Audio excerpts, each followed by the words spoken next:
हर हर महादेव। मैं पंडित विपिन कुमार आदिदेव ज्योतिष केंद्र से आपसे बात कर रहा हूँ।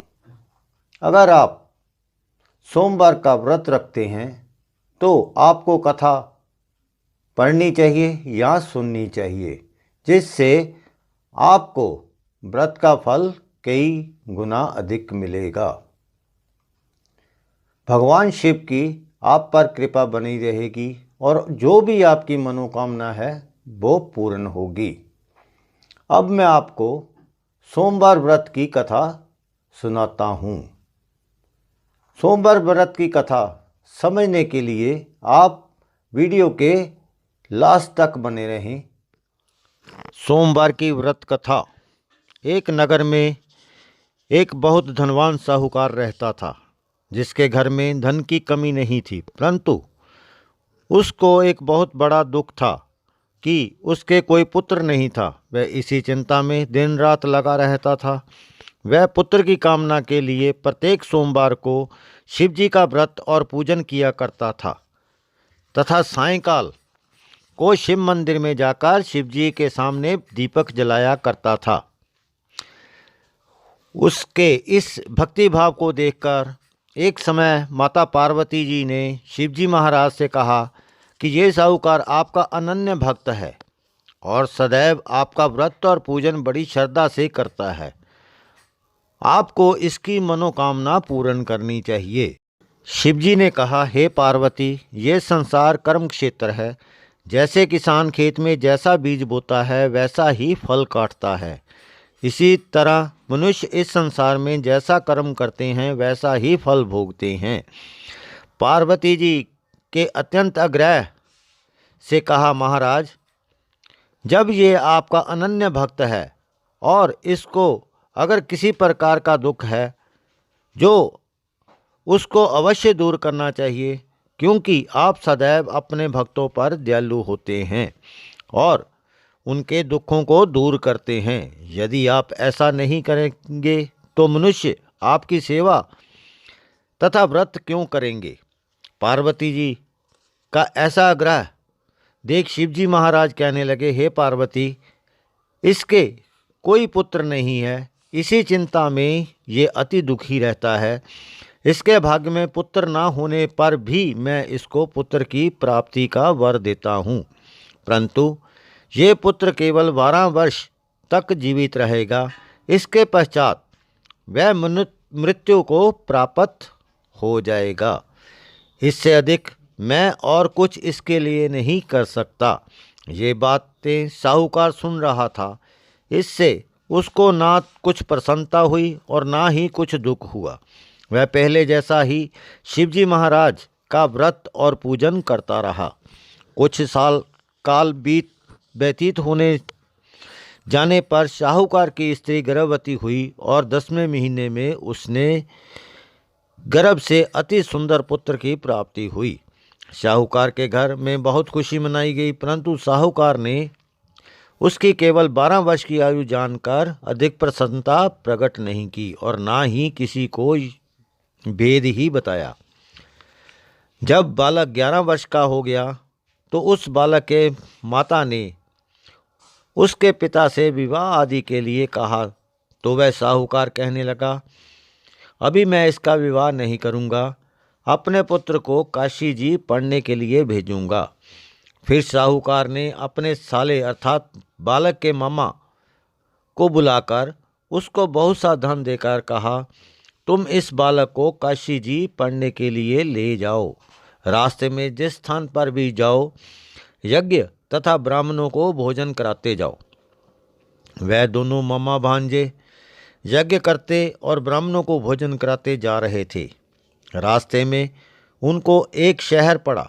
उस शहर के राजा की कन्या का विवाह और दूसरे राजा का लड़का जो विवाह करने के लिए बारात लेकर आया था, वह एक आंख से काना था। उसके पिता को इस बात की बड़ी चिंता थी कि कहीं वर को देख कन्या के माता पिता विवाह में किसी प्रकार की अड़चन पैदा न कर दें। इस कारण जब उसने अति सुंदर सेठ के लड़के को देखा तो मन में विचार किया कि क्यों ना दरवाजे के समय इस लड़के से वर का काम चलाया जाए। ऐसा विचार कर वर के पिता ने उस लड़के और मामा से बात की तो वे राजी हो गए। फिर उस लड़के को वर के कपड़े पहनाकर घोड़ी पर चढ़ाकर दरवाजे पर ले गए और सब कार्य संपन्न किए प्रसन्नता से पूर्ण हो गए। फिर वर के पिता ने सोचा कि यदि विवाह कार्य भी इसी लड़के से करा लिया जाए तो क्या बुराई है। ऐसा विचार कर लड़के और उसके मामा ने कहा, यदि आप फेरों का और कन्यादान के कामों में भी करा दें तो आपकी बड़ी कृपा होगी, मैं इसके बदले आपको बहुत सा धन दूंगा। तो उन्होंने स्वीकार कर लिया। विवाह कार्य भी बहुत अच्छी तरह से संपन्न हो गया। परंतु जिस समय लड़का जाने लगा तो उसने राजकुमारी की चुनरी के पलड़े पर लिख दिया कि तेरा विवाह तो मेरे साथ हुआ है, परंतु जिस राजकुमार के साथ तुमको भेजेंगे वह एक आंख से काना है और मैं काशी जी पढ़ने के लिए जा रहा हूँ। लड़के के जाने के पश्चात उस राजकुमारी ने जब अपनी चुनरी पर ऐसा लिखा हुआ पाया तो उसने राजकुमार के साथ जाने से मना कर दिया। कहा कि यदि मेरा पति नहीं है, मेरा विवाह उसके साथ नहीं हुआ है, वह तो काशी में पढ़ने गया है। राजकुमारी के माता पिता ने अपनी कन्या को विदा नहीं किया और बारात वापस चली गई। उधर सेठ के लड़के और मामा काशी जी पहुंच गए। वहां उन्होंने लड़के ने पढ़ना शुरू कर दिया। जब लड़के की आयु 12 वर्ष हो गई, उस दिन उन्होंने जग रचा रखा था कि लड़के ने अपने मामा से कहा, मामा जी आज मेरी तबीयत कुछ ठीक नहीं है। मामा ने कहा, अंदर जाकर सो जाओ। लड़का अंदर जाकर सो गया और थोड़ी देर में उसके प्राण निकल गए।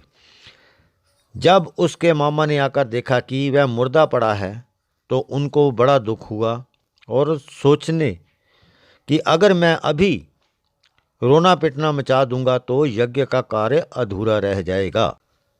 अतः उसने जल्दी से यज्ञ का कार्य समाप्त कर ब्राह्मणों के जाने के बाद रोना पिटना आरंभ कर दिया।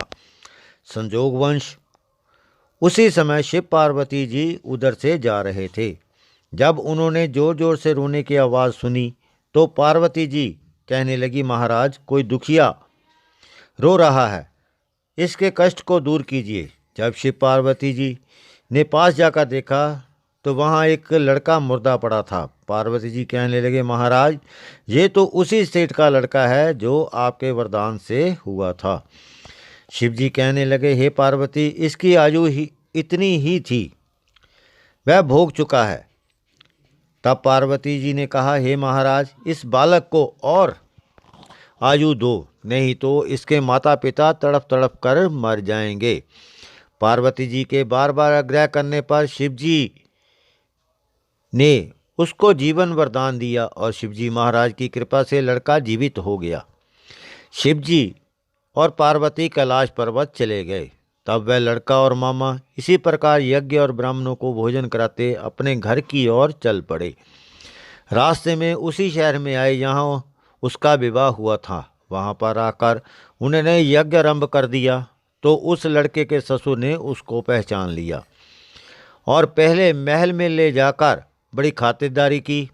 साथ ही बहुत से दास दासियों सहित आदरपूर्वक लड़की और जवाई को विदा किया।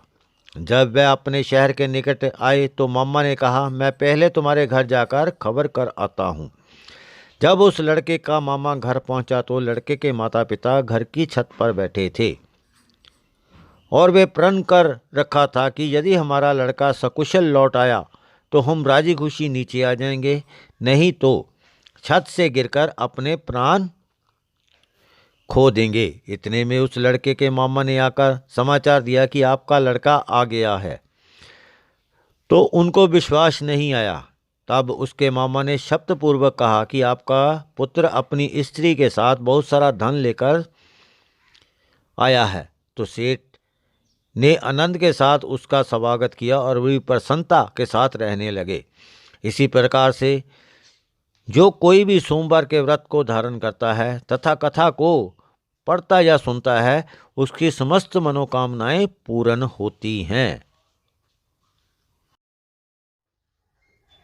आशा करता हूँ आपको मेरी ये वीडियो अच्छी लगी होगी। यदि आपको मेरी ये वीडियो अच्छी लगी है, इसे लाइक एंड शेयर करें और मेरे चैनल को सब्सक्राइब करें। इसे ज़्यादा से ज़्यादा शेयर करें ताकि ये और लोगों तक भी पहुंच सके, उनको भी इसका लाभ मिल सके। हर हर महादेव।